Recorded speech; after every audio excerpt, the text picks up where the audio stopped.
الحمدللہ رب العالمین والصلاة والسلام علی خاتم النبیین اما بعد فاعوذ باللہ من الشیطان الرجیم بسم اللہ الرحمن الرحیم.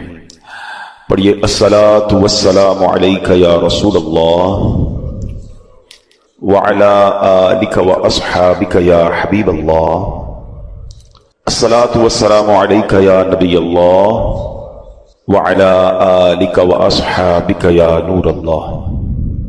درود پاک کے بے شمار فضائل و برکات ہیں، لیکن درود پاک کو آرڈنری لے لینا، درود پاک کو آپ یوں سمجھیں کہ ایک گرانٹڈ لے لینا، پڑھ لیا تو ٹھیک ہے، نہیں پڑھا تو کوئی بات نہیں، ایسا نہیں ہے. درود پاک ایک بڑا امپورٹنٹ وظیفہ ہے. اب میں جو حدیث سنانے جا رہا ہوں اس میں آپ کو تین اہم چیزیں پتہ چلیں گی. سرکار دو عالم صلی اللہ تعالی علیہ وسلم کا فرمان عالی شان ہے، جس نے ماہ رمضان کو پایا اور اس کے روزے نہ رکھے وہ بدبخت ہے. ٹھیک ہے، رمضان کو ہم نے اگر حاصل کرنا ہے تو پھر اس کی خوب قدر بھی کرنی ہے. آقا علیہ السلام فرماتے ہیں جس نے اپنے والدین یا کسی ایک کو پایا اور ان کے ساتھ اچھا سلوک نہ کیا وہ بھی بدبخت ہے. یہ بھی سوچنا ہے. پھر آقا فرماتے ہیں کہ اور جس کے پاس میرا ذکر ہوا اس نے مجھ پر درود نہ پڑھا وہ بھی بدبخت ہے. اب آپ غور کریں، یہ تین چیزیں. اب نبی پاک جس کو بدبخت کہہ دیں تو پھر تو گئے نا. تو ماں باپ کی قدر، نبی پاک کا ذکر خیر ہو، فوراً درود پاک صلی اللہ تعالی علی محمد صلی اللہ علیہ وسلم. اور پھر فرمایا کہ رمضان کے روزے نہ رکھے وہ بدبخت ہے. تو اللہ کرے کہ ہم درود پاک کی قدر سمجھنے والے بن جائیں. محبت کے ساتھ باواز بلند درود پاک پڑھ لیں. صلو علی الحبیب صلی اللہ تعالی علی محمد صلی اللہ علیہ وسلم. مرحبا صد مرحبا، پھر آمد رمضان ہے. کھل اٹھے مرجھائے دل، تازہ ہوا ایمان ہے. یا خدا ہم آسیوں پر یہ بڑا احسان ہے، زندگی میں پھر عطا ہم کو کیا رمضان ہے. ابر رحمت چھا گیا ہے اور سما ہے نور نور، فضل رب سے مغفرت کا ہو گیا سامان ہے. ہر گھڑی رحمت بھری ہے، ہر طرف ہیں برکتیں، ماہ رمضان رحمتوں اور برکتوں کی کان ہے. یا الہی تو مدینے میں کبھی رمضان دکھا، مدتوں سے دل میں یہ عطار کے ارمان ہے. سبحان اللہ. اے میرے پیارے اسلامی بھائیو، یہ وہ مہینہ آنے والا ہے جس میں نیکیوں کا اجر بڑھا دیا جاتا ہے، جنت کے دروازے کھول دیے جاتے ہیں. ہمارا سب سے بڑا جو دشمن ہے شیطان. ہمیں کون بہکاتا ہے، ہمیں گناہوں کی طرف کون کھینچنے کی کوشش کرتا ہے؟ وہ شیطان ہے. مگر شیطان کو قید کر دیا جاتا ہے، یعنی جس سے مقابلہ ہے نا اس کو تو قید کر دیا. اب ہمیں موقع دیا گیا کہ خوب نیکیاں کر لو. اور سبحان اللہ، اللہ قرآن مجید فرقان حمید میں فرماتا ہے شہر رمضان الذی انزل فیہ القرآن. یہ مہینہ کون سا ہے؟ کہ رمضان کا مہینہ جس میں قرآن نازل کیا گیا. اس آیت کے اس جز سے پتہ چلتا ہے کہ یہ ماہ قرآن ہے، نزول قرآن کا مہینہ.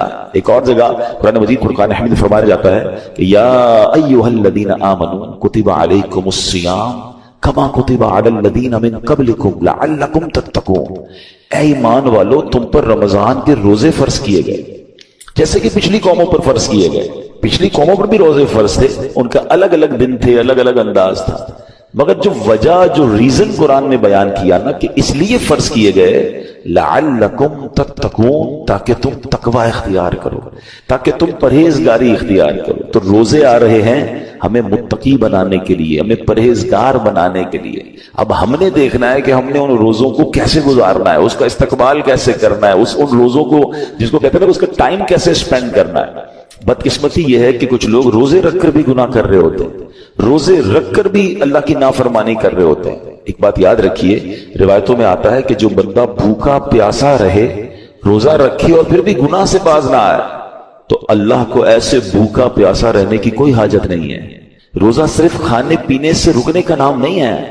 آنکھیں حرام دیکھ رہی ہیں اور بندہ روزہ رکھا ہوا ہے، کان حرام سن رہے اور بندہ روزہ رکھا ہوا ہے، زبان حرام بول رہی ہے اور ہم روزے سے، یہ کون سا روزہ ہے؟ یقیناً کھانے پینے سے رکنا ہے. جو ماہ رمضان کا پہلا روزہ رکھتا ہے اس کے پچھلے گناہ معاف کر دیے جاتے ہیں. صبح سے شام تک 70,000 فرشتے اس کے لیے دعائیں مغفرت کرتے ہیں. آج دنیا میں پتہ ہے ہم کسی بڑے بزرگ شخصیت کو ڈھونڈ رہے ہوتے ہیں, کسی عالم دین سے پیار ہوتا ہے, کسی پیر صاحب سے محبت ہوتی ہے, بندہ کہتا ہے جا کے یار ان سے دعا کروا لوں, میرا کام ہو جائے گا. اللہ کے فرشتے, اور وہ بھی کتنے, 70,000 صبح سے شام تک روزہ دار کے لیے دعائیں کر رہے ہیں. سبحان اللہ, جس میں نفل کا ثواب فرض کے برابر, فرض کا ثواب 70 گنا بڑھا دیا جائے گا. رمضان مبارک کی جب پہلی رات آتی ہے, اللہ پاک اس امت کی طرف نظر رحمت فرماتا ہے, اور جس پر اللہ نظر رحمت فرمائے اسے کبھی عذاب نہ دے گا. اس سے کیا پتہ چل رہا ہے؟ 2-3 باتیں آ گئی ہیں کہ پہلی رات بڑی امپورٹنٹ ہے. پہلی رات آنے والی ہے نا, first night of Ramzan is very important. آپ نے سنا اس رات ہمیں یہ 2 رکعتیں پڑھنی ہیں. پھر فرمایا اس رات اللہ جس پر نظر رحمت فرمائے گا اس پر کبھی عذاب نہیں ہوگا. اور پھر کیا فرمایا کہ پہلی رات آسمانوں کے دروازے کھول دیے جاتے ہیں. سبحان اللہ. تو یہ خاص رات ہے. فرمایا اس مبارک مہینے میں بخشش کے پروانے بانٹے جائیں گے. کون سا وقت بڑا سینسیٹیو ہے؟ جو افطار کا وقت ہے نا, یہ بڑا سینسیٹیو ہے, بڑا حساس, بڑا خوبصورت وقت ہے. حدیث پاک میں آتا ہے جس کا مضمون ہے ہر روز افطار کے وقت 10 لاکھ گناہگاروں کی بخشش کی جائے گی.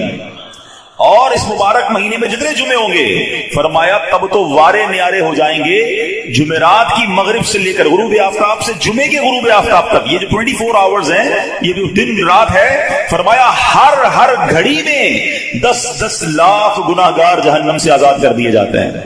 اور وہ بھی کون سے؟ جن پر جہنم واجب ہو چکی تھی, گناہوں کی وجہ سے جن پر جہنم واجب ہو گئی, وہ گناہگار بخشے جائیں گے. اللہ اکبر. اب سوچو یہ رمضان کیسا مہینہ ہے, اس کی کتنی خوشی ہونی چاہیے, کتنی پریپریشن ہونی چاہیے.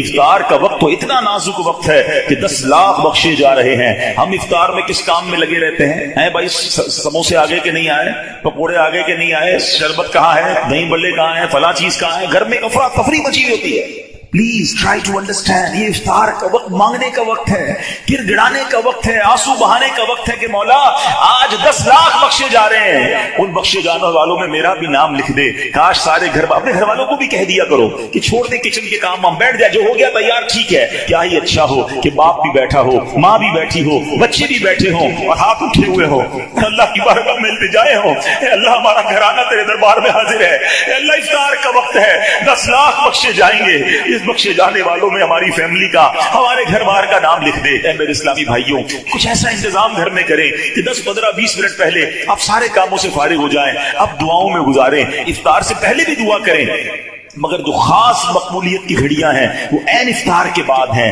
افطار میں لگ جاتے ہیں ہم, کوئی کھجور کھا لی, پانی پی لیا, دوبارہ ہاتھ اٹھائیں, دوبارہ مانگیں. یہ وقت ہے مانگنے کا, یہ قبولیت کی گھڑیاں ہیں. اللہ کرے کہ ہم ان لمحات کو پراپر انداز میں, صحیح انداز میں گزارنے میں کامیاب ہو جائیں. پہلی بات تو یہ کہ اس میں جو بندگی ہے نا, جو اللہ سے محبت نظر آتی ہے کہ سامنے پانی موجود ہے, کھانا بھی موجود ہے, مگر میرے رب کا حکم ابھی تک نہیں ہوا, ابھی افطار کا وقت نہیں ہوا. اس سے انسان کی اللہ سے محبت جھلکتی ہے کہ بندہ اللہ کو راضی کرنے کے لیے کھانے سے بھی رک گیا, پینے سے بھی رک گیا, اپنی خواہشات سے بھی رک گیا. اور روزے کے فضائل کتنے ہیں, یہ اتنا زبردست نیکی کا کام ہے. یہ پورا جسم سمجھ لیں عبادت کر رہا ہے. آپ کی پوری باڈی جو ہے نا وہ اس وقت عبادت میں مصروف ہے, کیونکہ باڈی کی جو نیڈ پوری ہوتی ہے وہ پانی سے ہوتی ہے, کھانے سے ہوتی ہے, اس سے آپ رکے ہوئے ہیں. تو گویا انسان کا پورا جسم اللہ کی عبادت میں مصروف ہے. بدقسمتی سے کئی لوگ ایسے سنتے ہیں کہ روزہ رکھنے میں سستی کرتے ہیں, تو وہ بھی سستی نہ کریں کہ روزے کے بارے میں سنیے کہ کیسے کیسے فضائل احادیث میں آئے.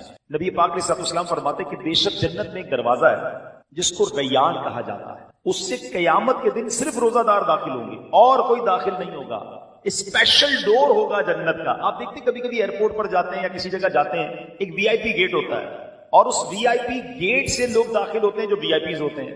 تو اے روزہ داروں تمہیں مبارک ہو کہ جنت میں وہ دروازہ ہوگا جس کو باب الریان کہا جاتا ہے, اور اس سے روزہ دار جنت میں داخل ہوں گے. اور قیامت کے دن ایک اناؤنسمنٹ ہوگا, کہا جائے گا روزے دار کہاں ہیں, وہ لوگ کھڑے ہوں گے, ان کے علاوہ کوئی اس دروازے سے داخل نہ ہوگا. جب یہ داخل ہو جائیں گے نا تو جنت کا وہ ڈور وہ دروازہ بند کر دیا جائے گا. اس دن ان لوگوں کو کتنی افسوس ہوگا, کتنی حسرت ہوگی جو رمضان کے روزے نہیں رکھتے ہوں گے. بلکہ ہمیں تو یہ چاہیے کہ صرف رمضان کے روزے نہیں, ہم اس کے بعد بھی نفلی روزوں کی بھی کوشش کیا کریں. ہر پیر کو روزہ رکھنا سنت ہے. اچھا ایک اور فائدہ دیکھیں, جو پورا سال کچھ نہ کچھ نفلی روزے رکھتا ہے نا, اس کو رمضان کے روزوں میں اتنی پرابلم نہیں ہوتی, کیونکہ وہ عادی ہوتا ہے.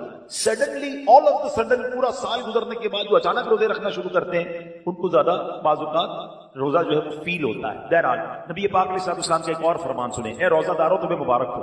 میرے آقا فرماتے جس نے رمضان کا روزہ رکھا اور اس کی حدود کو پہچانا اور جس چیز سے بچنا چاہیے اس سے بچا, تو جو کچھ گناہ پہلے کر چکا ہے اس کا کفارہ ہو گیا. یعنی روزہ پچھلے گناہوں کا کفارہ ہے. روزے کی ایک اور شاندار فضیلت, نبی پاک فرماتے جس نے ایک دن کا روزہ رکھا, اللہ عز و جل کی رضا حاصل کرنے کے لیے اللہ عز و جل اسے جہنم سے اتنا دور کر دے گا جتنا ایک کوا جو بچپن سے اڑنا شروع کرے یہاں تک کہ بوڑھا ہو کر مر جائے.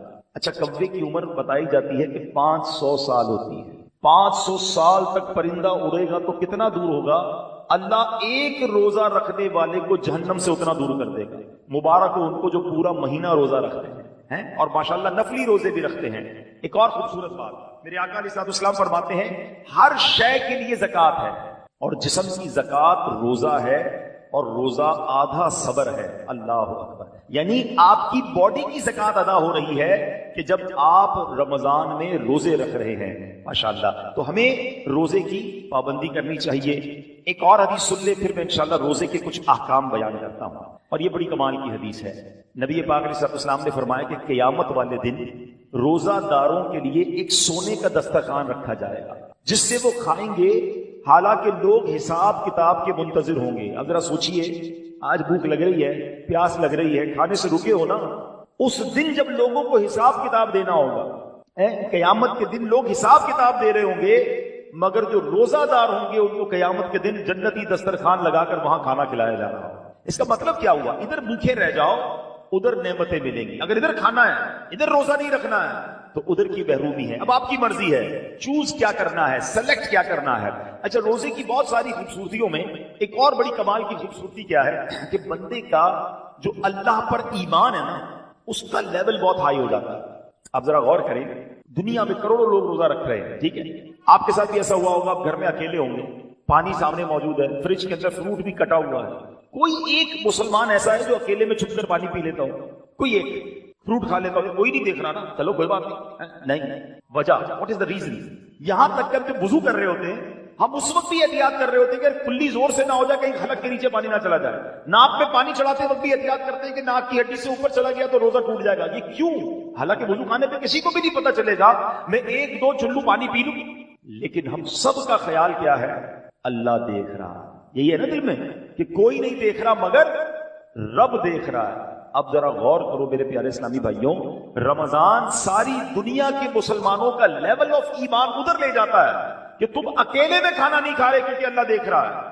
تو اب سوال یہ ہے کہ جب اللہ رمضان میں دیکھ رہا ہے تو کیا رمضان کے بعد نہیں دیکھ رہا؟ حلال کھانے سے رک گئے کیونکہ افطار کا وقت نہیں ہوا, مگر بندہ پھر حرام دیکھنے سے کیوں نہیں رکتا کہ اللہ دیکھ رہا ہے؟ اکیلے میں گناہ کرتے وقت یہ خیال کیوں نہیں آتا کہ رب دیکھ رہا ہے؟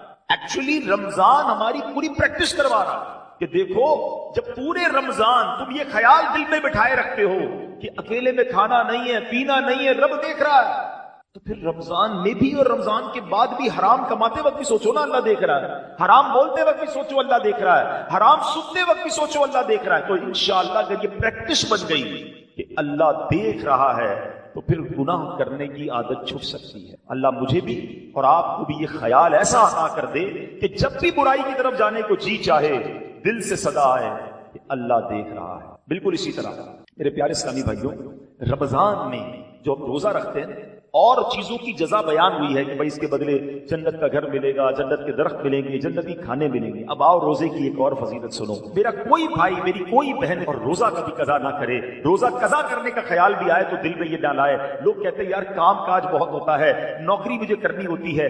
دیکھو کام کم کر دینا, کاروبار کم کر دینا, تھوڑے پیسے کم کما لینا, مگر روزہ مت چھوڑنا. کیونکہ اب جو میں فضیلت بتانے جا رہا ہوں نا, میں نے اب تک کسی اور عمل کی یہ فضیلت نہیں پڑھی ہے.